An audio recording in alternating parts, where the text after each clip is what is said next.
For more on the Palestine decision, the Prime Minister joins us live in Melbourne. Good morning to you. Do you think this Good morning, announcement Nat. Good to be with you. That you made yesterday will actually change anything on the ground in Gaza? What it does is send a message that the international community is saying enough is enough. This is a conflict that has gone on now for 77 years. The international community are saying we need to find a solution that provides security for the State of Israel, but also recognises the legitimate aspirations of the Palestinian people for their own state. And that's why countries like the United Kingdom, France, Canada, and now Australia, but other countries as well, will be joining in September at the United Nations to join the 147 countries that have already recognised Palestine. You can't just keep doing the same thing over and over again and expect a different outcome. And this is the best opportunity that there is out of a crisis to actually provide a long-term solution. One in which the states around Israel recognise its right to exist. One which sees a demilitarised state of Palestine enable Palestinians to just live. To continue to do the same thing is not enough.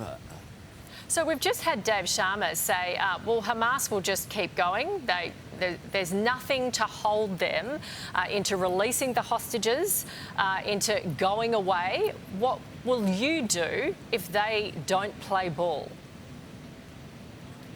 Well, we're opposed to Hamas. Hamas can play no role. And what Mr Sharma knows full well but didn't say is that Hamas will be totally opposed to this decision. Hamas don't support two states. They support one state. In their own words, from the river to the sea, from the Jordan River to the ocean. And what this is about is increasingly the international community, the breakthrough statements that we've seen from the Arab League, the clear commitments that have been given by the Palestinian Authority of finding a way forward for peace and security for both Palestinians and Israelis. There's been too much innocent loss of life. And I spoke with Prime Minister Netanyahu last week.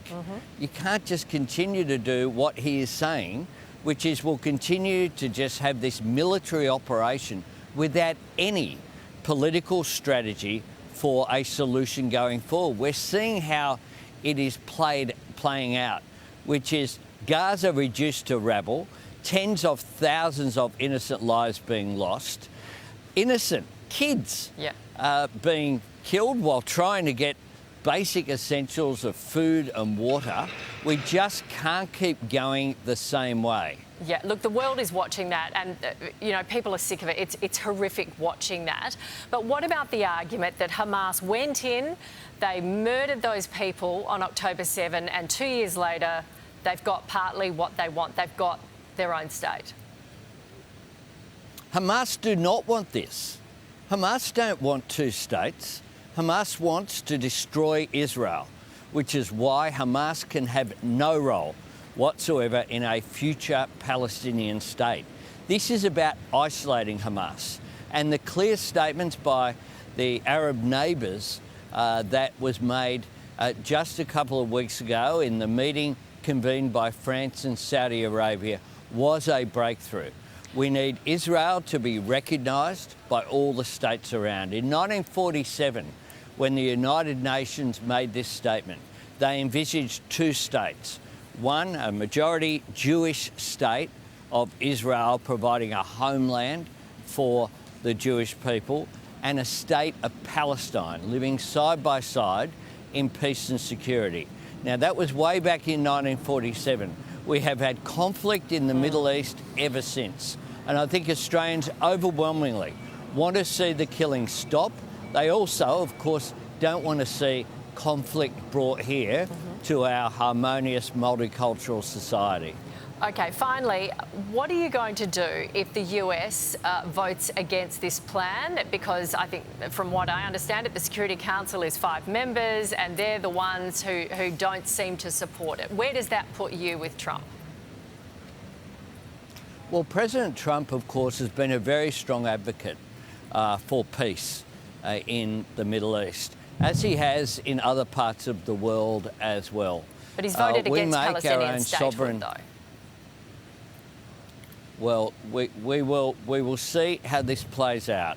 But the world is coming together increasingly. I've had very broad discussions with like-minded countries such as the UK and Canada and France and other countries in Europe. You had the clear statement joined on Saturday by Italy and Germany, and you have had increasingly the world looking at this and saying, what is the solution to stop this?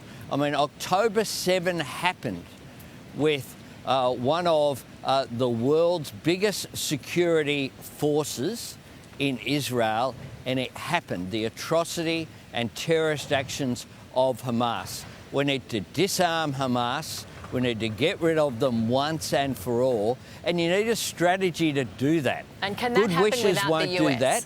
Without the US's vote in the Security Council?